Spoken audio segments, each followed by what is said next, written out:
Okay, here we go. This is the best we can. Under the circumstances. Okay, we are holding by, we're learning Torah Ches in the second Chelik of Likutey Moharan.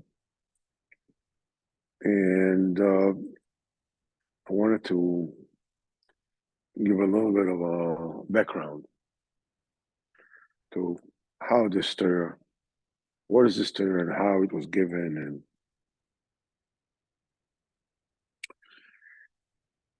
And this particular Torah is called Likutey, is the last Torah that Rebbe Nachman said during his lifetime. In fact, he said it like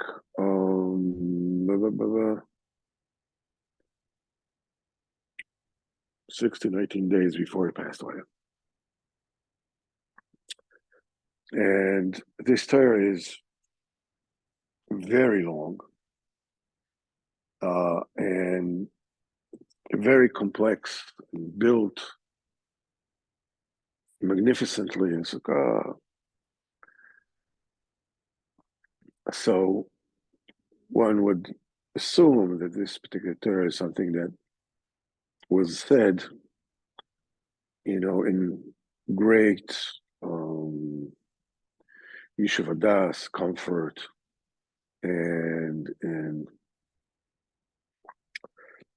so let's actually read the story of Likutey Moharan to a Reshu Tes. Siman Reshu Tes, about actually how this story was told. As follows: all the days of the summer, Rabbeinu was expecting very much will be the Rosh Hashana, because the main thing by him is Rosh Hashana. He says his entire Esek is Rosh Hashana. This is his whole business is Rosh Hashana. And the time of Shavuos, a lot of people came down, and they said that they thought that he will say a Torah then, like that's the way he used to do every Shavuos, but he didn't say any Torah words. And he said, "You're not such sinners that I need to tell you Torah." This saying is a little bit more understood in the Torah that we learn, is that we started by saying that Rebbe Akiva said not every person is capable of admonishing properly. So we sort of understand a little shaykhs to that. But Rosh Hashana said an unbelievable Torah in Uman, Likutey Moharan second Chelik Siman Ches. It begins even though admonishment is a great thing, and so forth and so on. And this is how it was told. Rosh Hashana b'yom harishon shechalaz b'Shabbos Kodesh. This year Rosh Hashana was also Shabbos Kodesh, and we know that Rosh Hashana, when it falls on Shabbos Kodesh, is potentially a year which is very dangerous, because not kiss shofar on the first day of Rosh Hashana, as we can see what happened on Simchas Torah this year. No, it says potentially. I didn't say that. After Shachris, then Rabbeinu, his derech was to prepare himself to say Torah, because the saying of Torah in Rosh Hashana and Shavuos was always Ben Hashmoshes of the second day. In other words, he started in the end of the first day of Yom Tov, and it went deep into the second night. And then in that Rosh Hashana, when he was supposed to, there was to prepare himself to say Torah, that the illness of the tuberculosis that he had has risen a great deal, and he started expectorating a lot of blood through coughing, something that already for a long time was not happening, even though the coughing never stopped from him, never ceased as long as he was ill. It was over 3 years, but it was just a coughing with some some expectorants, but not with blood. And now the coughing was so severe, it came out with a lot of blood. And he expectorated so much blood, he says, Mamash, it was pouring out of him. It's unbelievable. Quite a few bowls were filled up with that. And he threw up a lot. And he says he never threw up like this, except during that time. And his condition deteriorated a great deal. And he almost passed away. And that continued for a few hours until it became night. And continued into the night a few hours. Now, the Moshe says we were already standing ready in the second room, waiting for him to come and say Torah. And there were many people there. There were a few hundred people. Both guests, Anshe Shlomeinu, Bresel Hasidim, that those days, were many, or a few hundreds. And besides other people in time that also came to hear Torah from his holy mouth. And we were, expecting with great yearning for him to come in. And it was such a great, it was so crowded there. He says it was impossible to take. He says almost sakaras nefashos. It was so, the pressure was so great. And he went into the night, and he still did not come in because of the overcoming of the tuberculosis. And then he sent to call me, and I came to him. And there were already candles lit in his room, and a few people were standing before him. Now there was his Rabbi Shimon, who was the Rebbe Nachman. He was taking care of him, and his brother Rabbi Yechiel, and a few other people. And he asked me, the Rabbeinu asked Nosson, what should I do? Because he's not capable of saying Torah. So I started speaking to him.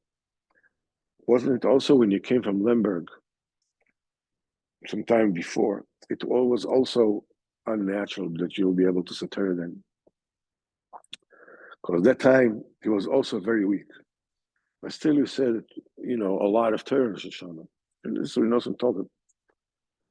Is, in other words, Rabbeinu asked him because Rabbeinu wanted Rebbe Nosson to be, to give him chizuk, because, Terusa del Tata, when there's a yearning from below, there's bounty from above.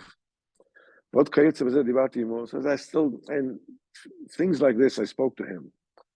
So Rabbeinu said, if that way, I'll be Moshe Nefesh. And he looked at his hand. He says, I'm saying, I'm willing to be Moshe Nefesh to say Torah. And he sent me to make up a place right next to the door to put his chair right next to the door, because maybe there'll be they'll have to take him out in the middle.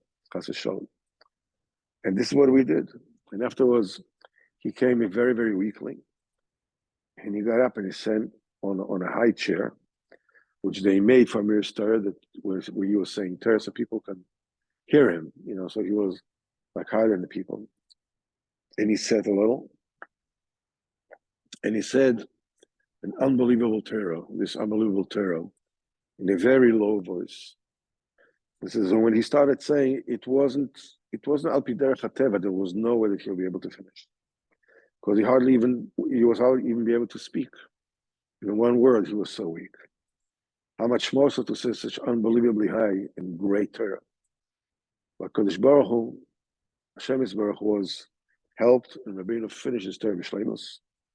Only the finish, the finishing and explaining the pasuk of the Tikku, he didn't say that.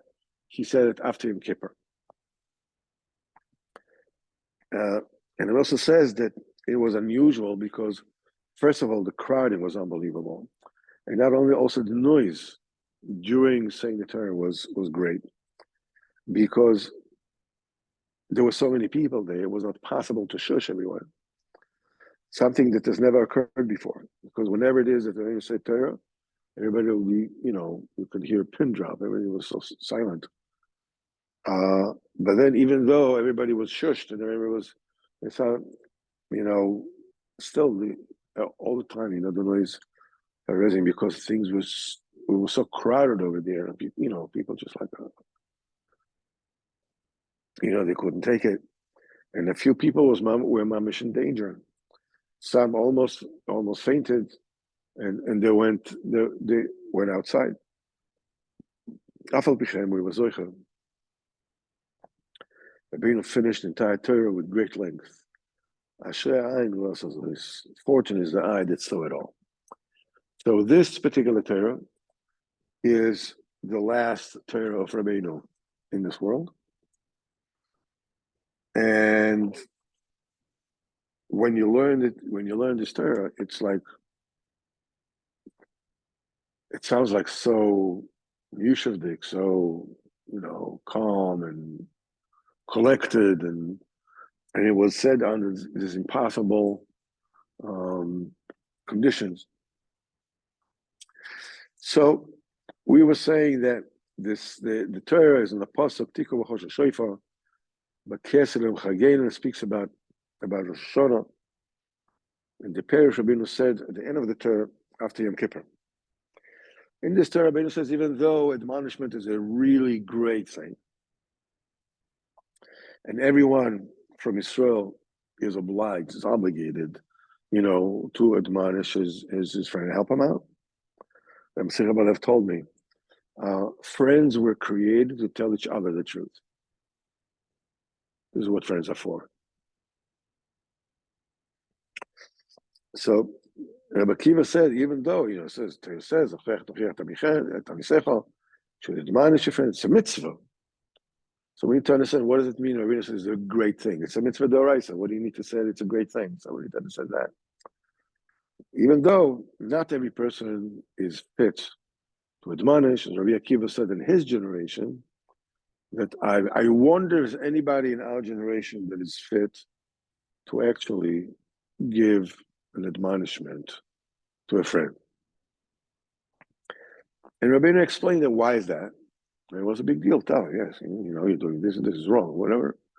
So Rabbeinu says because when the admonisher is not fit to admonish properly, what he does is he causes the neshama of the person or people that he's admonishing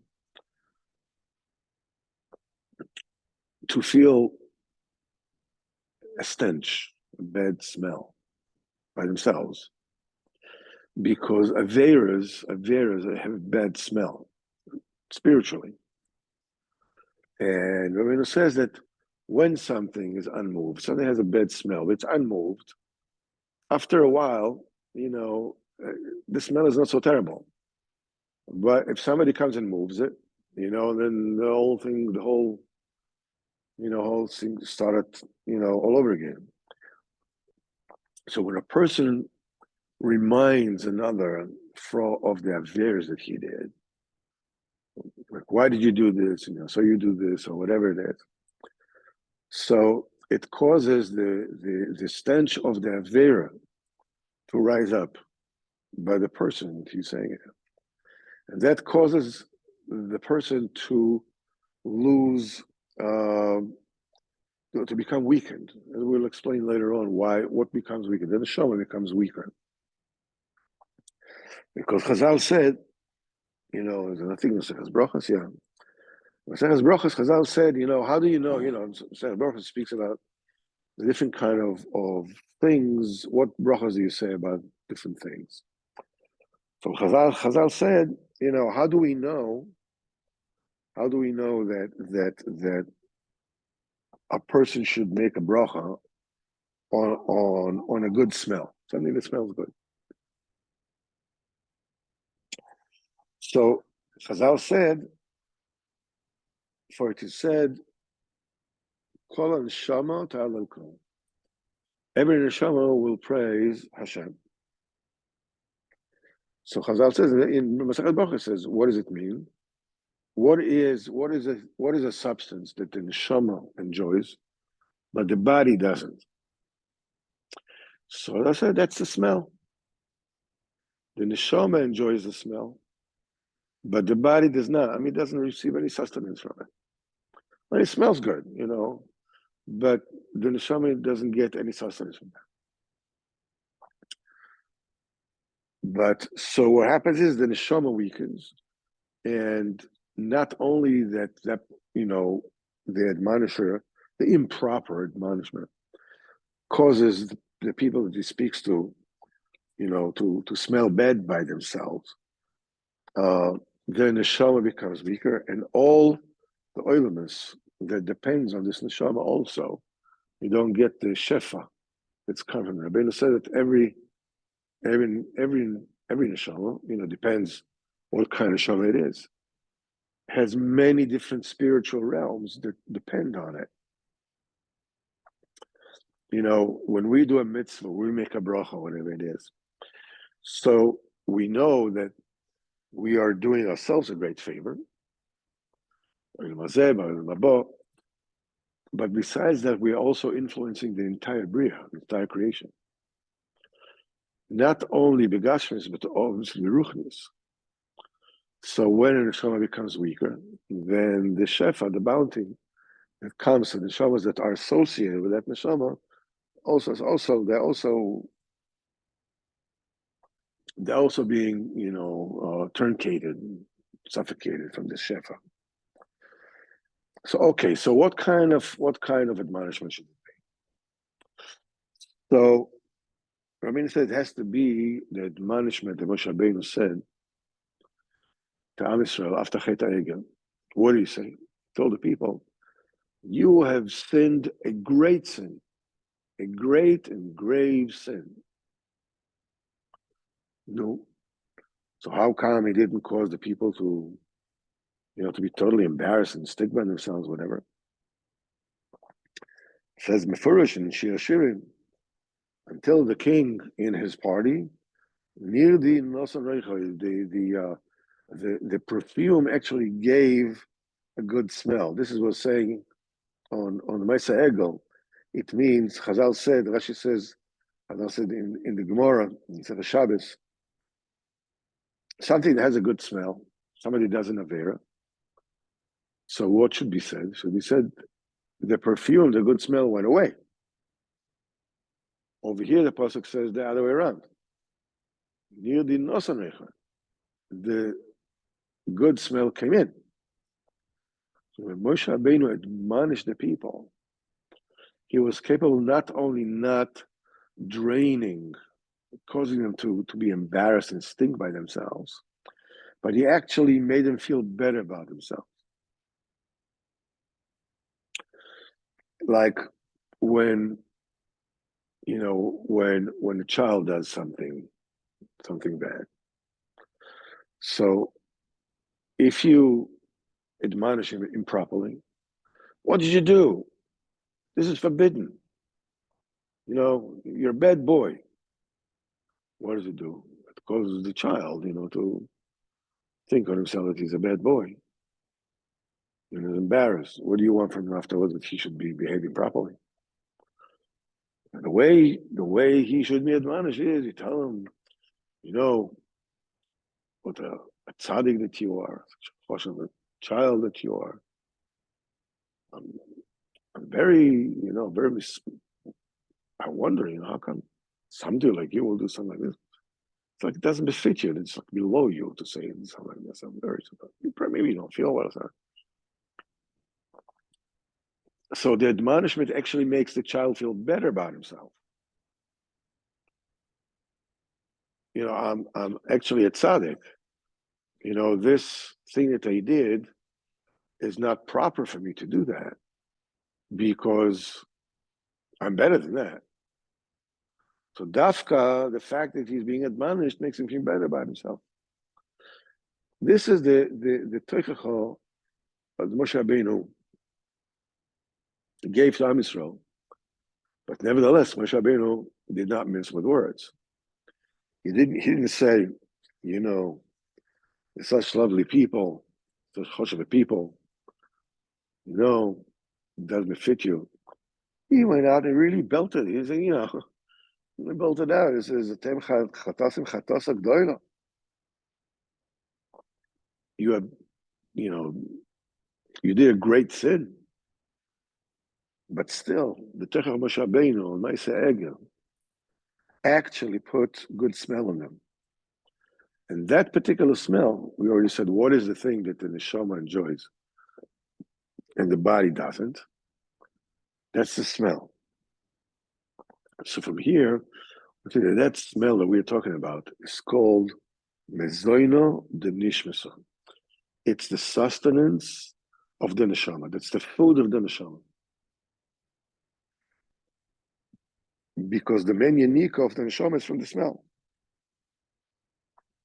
That's why Rebbe puts another element, which we're going to go with, and it has to be explained because it's a very subtle thing. Because it is through the voice of the admonisher when he is up to snuff, when he is, no pun intended, he can do it.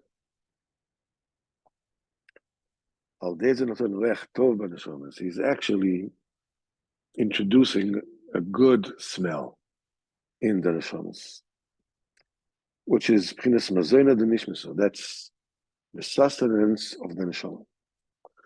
So now Rabbeinu explains what it is that we're talking about. How, why dafka voice? What does the voice do? What's the voice got to do? Until now we understood. Depends what words you're using, right? But already see here, there's some incongruous, the two things that says giving a good smell and actually pointing out the bad things that people did. I mean, it's dova v'hipucha. It is a contradicting thing. If you mention the specific affair that they did, people feel bad about themselves. If you're using, a diplomatic, clever way of saying it, it's a chashuv and lifting him up, whatever it is. But we see Moshe Rabbeinu didn't do that. So, obviously, it doesn't depend, when somebody is proper like Moshe Rabbeinu. It's not the words that do it. By us, it's the words that do it. We are not in a madriga. We can actually point out to people and say, this is what you did, and you're wrong, and you couldn't have done it, and blah, blah, blah. We cannot do it. I mean, what we can do is we can give chizuk to somebody else. Give chizuk to somebody else. We have to serve HaKadosh Baruch Hu. Every single day that passes brings us closer, to Din V'Cheshbon. And it's such an amazing thing, every single thing that you are able to do in this world. It's also unbelievable, the value of every single thing that you do. I actually thought years ago, on a nice vort. We say by davening, Ata Kodesh, V'Shimcha Kodesh, V'Kedoshim B'chol Yom Ya'alucha Selo. Right? So you're holy, your name is holy, and Kedoshim B'chol Yom, every single day, Ya'alucha, they will praise you, Sela, forever. So that is understood. This particular bracha said about malachim, it's about angels. But if we're talking about angels, it seems a little bit worded clumsily, as it were. We know that malachim exist forever, right? So if you want to say the praise to Kadosh Baruch Hu, that Malachim praise him every day. You don't have to say forever. It's obvious, for always. You don't have to say, every day. That already means for all time. Or vice versa, you could have said, and holy beings will praise you forever. Means every single day. It's forever. It means no, it's also next day also. So why the duplicity? Why to say twice, every day and forever? So I want to say, I said a word on that actually what we're talking about is not the malachim. That bracha does not pertain to malachim. But what it's actually saying, is the Kedoshim? Kedoshim b'chol yom, these are Bnei Israel, these are Yidden, that make some kind of ishtadlus to sanctify themselves every single day. Maybe divert their eyes for not seeing something they shouldn't. Not say Epes Lashon Hara or something, whatever. Not get angry, whatever it is. Not listen to Lashon Hara. Whatever it is they do, a gav a little bit better, say a kapitel tila, whatever. That those people that see to it to sanctify themselves every single day. Those who sanctify themselves every single day, they will praise you forever. Because without the every single day, we're going to say, those who are holy will praise you forever. Which means if you haven't made it, if you didn't make it, to become holy, so okay, we're not talking about you, you stand outside the fence. We're not talking about that. The fact that the Malachim are praising HaKadosh Baruch Hu is a great shevach, obviously, because the Malachim are not doing it because somebody's holding a gun at their heads. They're praising HaKadosh Baruch Hu because HaKadosh Baruch Hu is so great that automatically anybody that has a seichel, like the Malachim have, they see it. So automatically they praise HaKadosh Baruch Hu. It's whenever you see something unbelievable, somebody who's very talented, whatever it is, so you feel like the praise comes out of you, from the amazement, of the great, somebody's playing unbelievable music or singing something, whatever it is, so the spilus, comes out, the amazement is coming out, it's like, wow, this guy is unbelievable, right? A beautiful picture or whatever it is. We're talking about a Kodesh Baruch Hu. Kodesh Baruch Hu created the entire world. He's become the entire world all the time. So we have to remind ourselves all the time, because there's a world here, that the role of this world is to cover up the mitzvahs of Kodesh Baruch Hu. So we will look for him. We will overcome our all evil inclination, and we will get to see HaKadosh Baruch Hu. The Malachim don't have that problem.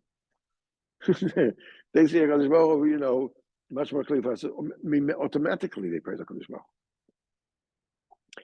So obviously they have to be, they have to see, they have to be able to see.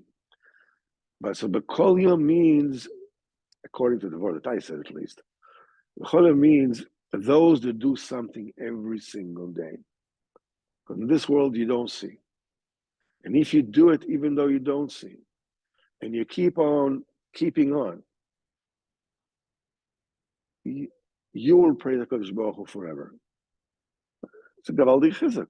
When you tell your friends these kind of things, they get chizuk, to get closer to Hashem and so forth and so on.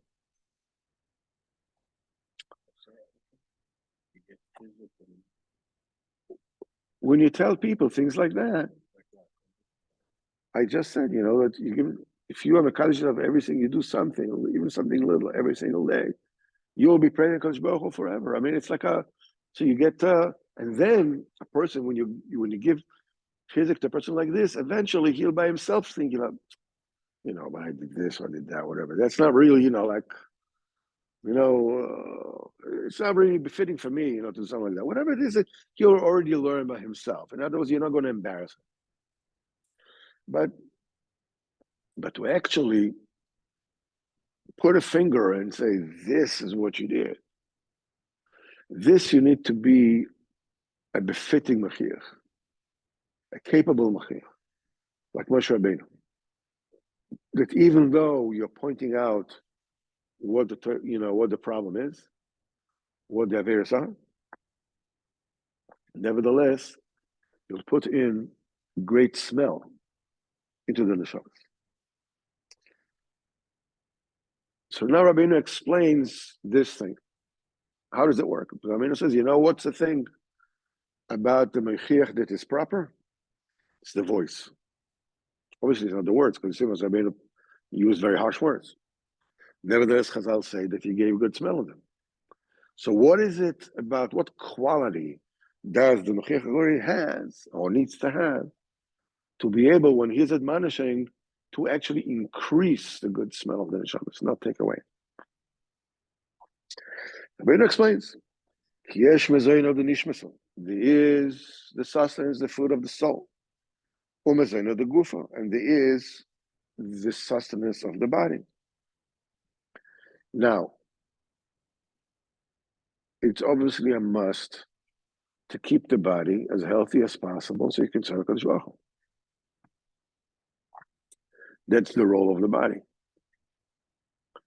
However, the Rabbeinu says that it is through Mazoina de Gufa, when a person eats for this world's sake, it is gourmet, or he's doing to enjoy it, or he wants to be, Mr. Universe, whatever it is, Schwarzenegger, like that.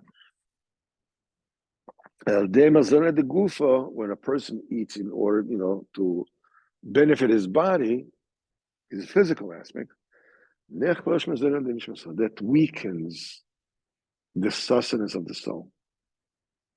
The soul gets further and further away from the ruchnis. It is through the sustenance of the body. It is through eating and drinking. What you do is you increase a certain aspect that is called the heel of the Sitra Achra.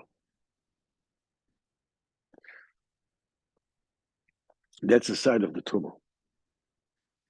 David HaMelech said, Oichelachmi, he is basically saying, those who I feed, have gone up against me. So the words that the Rebbe Nachman uses is Oichelachmi, the eater of my bread, Higdel aloi okev. He had risen, he had made greater upon me the heel, the ekev. It is through the eating, where the eating is for Gashmias. It's not in order for you to serve HaKadosh Baruch Hu. It is rising the quotient of something called okev, the heel. It is through the eating. Is chaskina kevim v'araglayim. When a person eats, that makes his legs and his heels stronger. As Rabbeinu says, as Chazal said in Masechet Shabbos, Dok bechaki v'tishkach benagri. Check the teeth. This is Aramaic.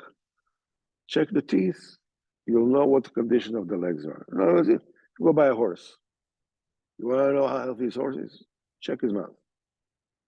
Check his teeth.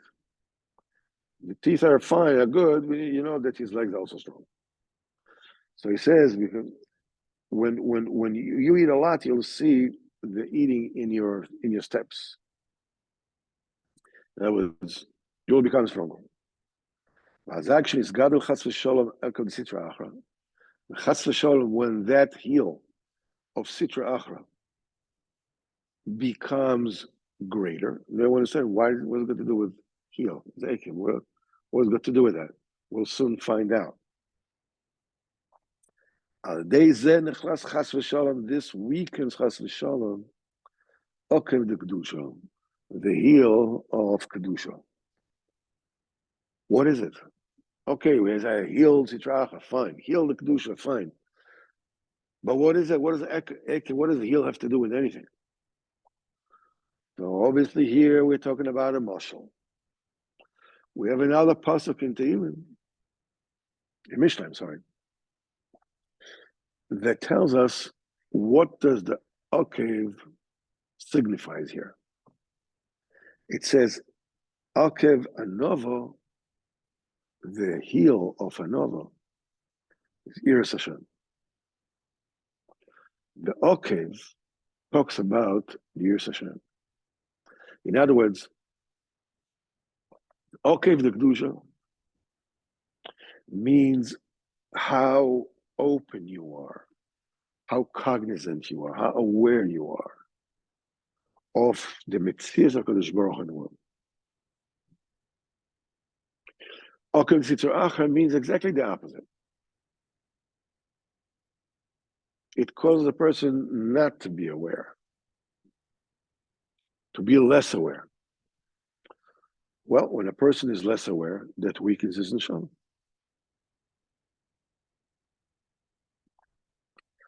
When a person is less yira, he loses neshama. We can see that. We learn in what's in Torah base, and Chazal said, Mashiach will have Yir Shemayim top notch, the way it's supposed to be, 100%. It says about Mashiach, Ba'arichoi B'yiras Hashem. Is the Navi says, Ki lo lemare eino v'yishpot. The Mashiach is not going to judge people according to what he sees or according to what he hears. Mashiach, as it were, obviously we're talking about a marshal for spirituality. Mashiach will smell the essence of every person. You know, like we say, something doesn't smell good. Nobody said anything. You know, but you have a certain kind of like sixth sense kind of feeling. I don't like this. Something doesn't smell good. You know that?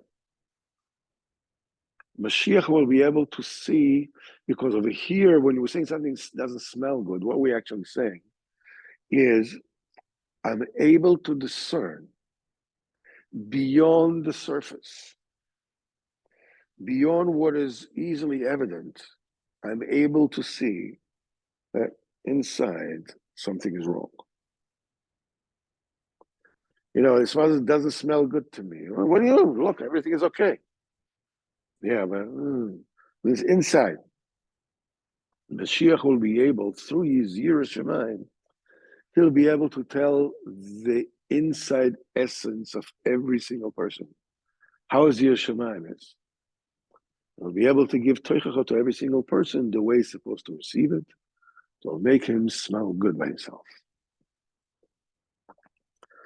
And when the Alka, the Sitra Achra, the heel Sitra Achra, which is the Yira, there's a lack of Yira, you know, is getting stronger. This makes weaker B'chinas HaKev the Kedusha, the heel of Kedusha. Ekev Anova Yos Hashem. And what's alluded to is here is a heel, an Ekev, which is a euphemism, another word for Yira. Shehi B'chinas Riach. That's the smell that we're talking about. Something that smells good, you know, spiritually, means there's Yiras Shamayim there. Kedusha, when something doesn't smell good, means there's a lack of Yiras Shamayim.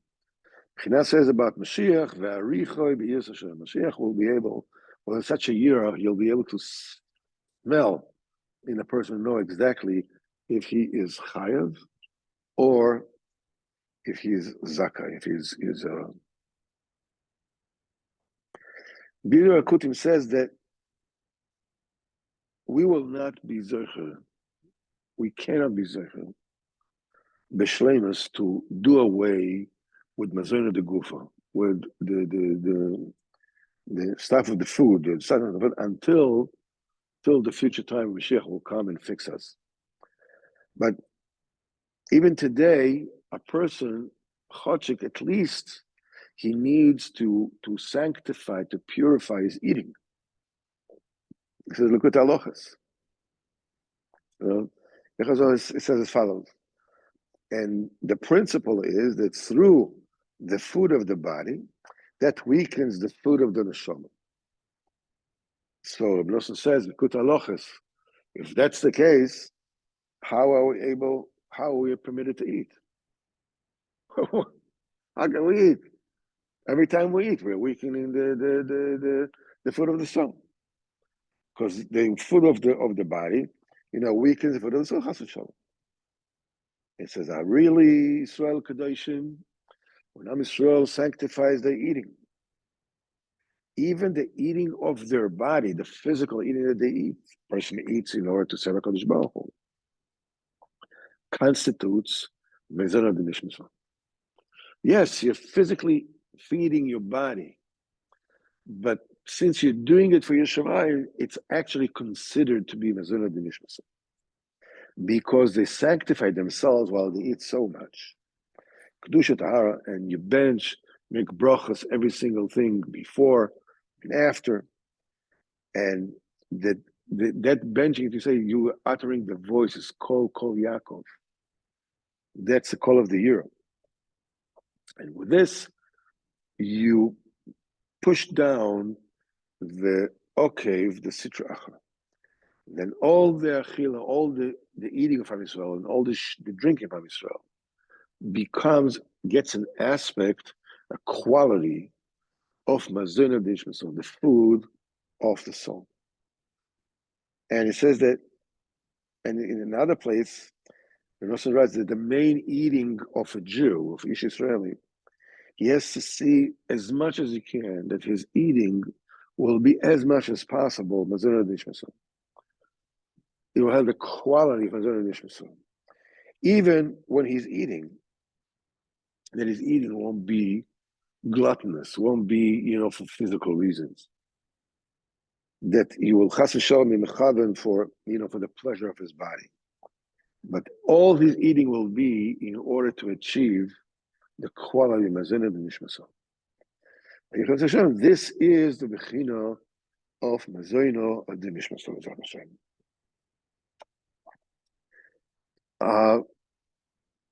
To conclude this particular nekuda that we learned so far, we have to be in this world. There's no way to get to Olam Haba without first being in Olam Hazeh. The Olam Haba that we are talking about is not just not being in a body, because not only just many people, but probably most people, when they leave this world, they don't get to Olam Hayemes. They're not yet in Olam Hayemes. There are great dangers in Olam Haba. People can be fooled in Olam Haba. It's only when a person finally gets to his final resting place in Olam Haba, his place in Gan Eden, then it is called Olam Hayemes. That's Sikha and Chayaran. Moharan as we have learned. So, but there's no way to get Bechlal, to get onto the pitch. I mean, if you don't get on the field, you can't get into the game. In other words, you have to be in this world. You have to eat food. You have to eat physical food. And physical food tastes good. And the thing is that it's not just this, but tasting good, it's HaKadosh Baruch Hu put it into the food. And on Shabbos, the main mitzvah of Kibbutz Shabbos is the good taste of the food. And the difference between eating on Yom Chol and eating on Shabbos. But it's a great thing. The taste of the food is a great thing. So what we're learning over here is every single day try to do something in Kedushas Achila. Something. You eat more, a little bit less. Not because you're in a diet. That's also tzarech. But because on a lower, I don't want my body, to have that much, whatever. They say that, I don't know how many years ago it was, 60 years ago. There was a breast of the Chosek in Yerushalayim called Yoina Level. Yoina Level. Avid Hashem, very technical. And he used to speak to, Rebbe says you should speak to your body.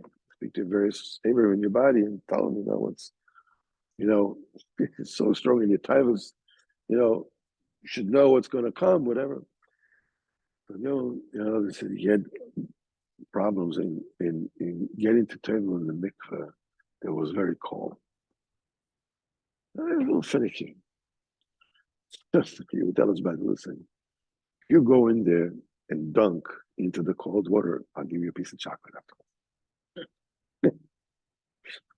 afterwards. Then we'd come out of the mikveh, he tell us by, fooled you. April Fool's Day, I'm not going to give you any chocolate.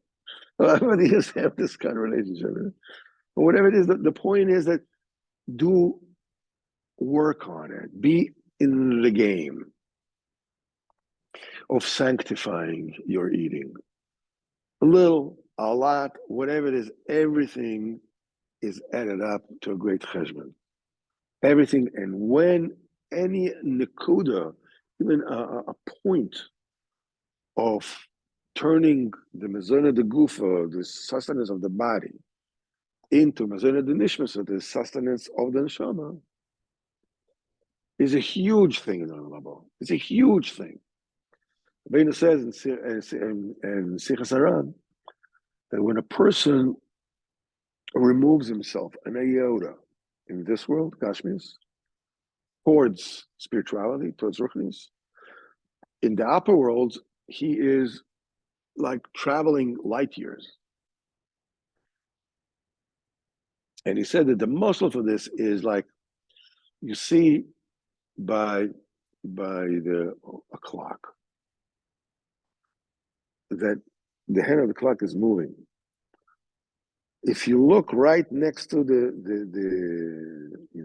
fulcrum, the middle, you won't see any movement at all. A tiny little movement already moves the other hand a lot more. The further you get from the middle, the bigger the movement becomes. So it's a spiritual, when you move yourself in this world, it's gashmius, you do just a little bit. It looks like a little bit, but spiritually, it is a tremendous achievement. Which Baruch Hu should help us. First of all, the schools of this Torah will be for Klal Yisrael. Will save us from all the Seinei Yisrael here in Eretz Yisrael and in Chutz La'aretz. Chlal will give refuah shleima to all the wounded, and B'ezrat Hashem will annihilate all our enemies. And B'ezrat Hashem will all be able to do tshuva shleima. Everybody B'ezrat Hashem will eat their mazon de guf will become mazon nishmas. B'ezrat Hashem, v'zecher tosiv b'vias v'shef tzidkenu. B'ezrat Hashem b'kol v'yameinu. Amen. All right, let's stop recording.